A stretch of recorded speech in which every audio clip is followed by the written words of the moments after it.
I do, and I wrote a whole book about it called Yeah. The Price of Principle, which is about what happens when partisanship trumps principle and when people are prepared to do anything to get Trump.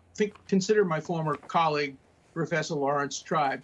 He went on CNN and said that he's trying to persuade his former student, Merrick Garland, to prosecute former President Trump for attempting to murder Vice President Pence. That's probably the stupidest remark ever made by a law professor, certainly in my lifetime, maybe in history. And yet people keep coming back to him as if he has credibility.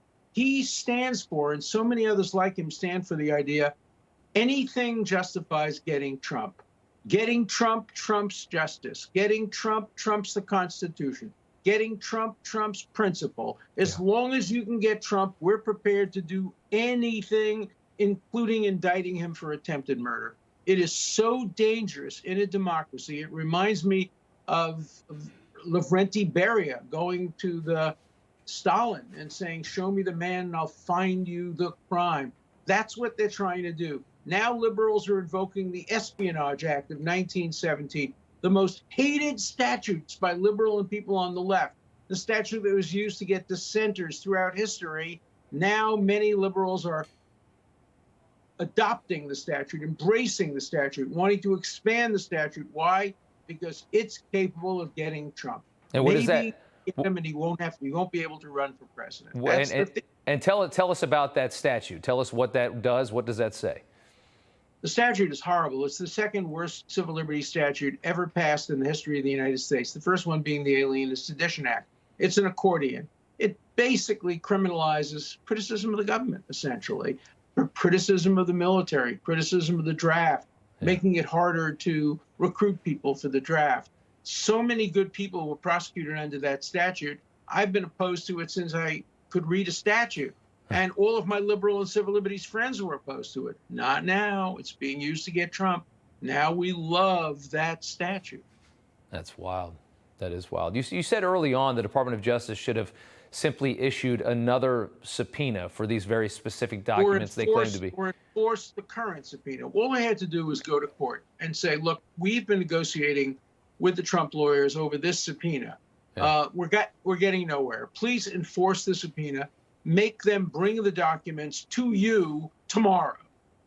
Instead, they conducted the search as if they were in a hurry. By the way, they got the warrant and they didn't even execute it for a few days. If the country was dependent on getting this material out of Trump's hands, they would have gone that very afternoon and conducted the search, but they didn't do it.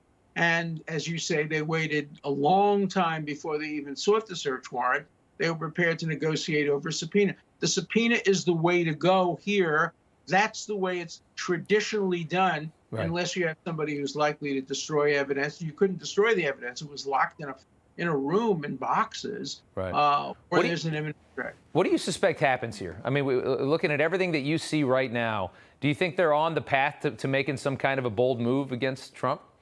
Yeah, I do. I think they want to disqualify him from running for president. And they think that by convicting him of a classification offense or Espionage Act offense, they can prevent him from running. They're wrong.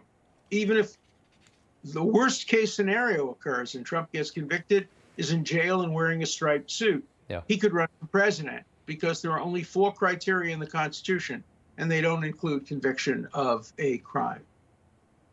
Something else. You think this happens soon?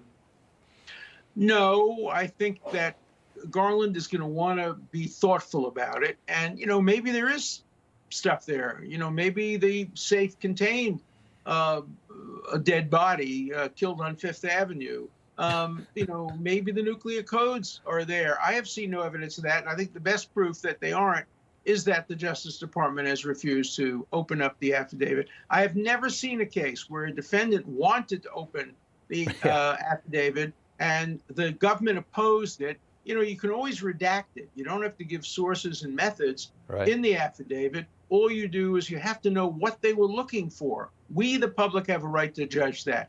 And the general rule is he who tries to hide things from the public is wrong, and he who wants to present it to the public is generally right. I know I'm experiencing that in my own case where I'm suing and being sued. I want my deposition out there, and the woman who accused me, is going to tremendous lengths to hide it. I don't blame her, because if the deposition is revealed, there will be very serious consequences. But that's a general rule. Yeah. General rule is you go with the people who want to see transparency and against the people who want to hide the truth from you.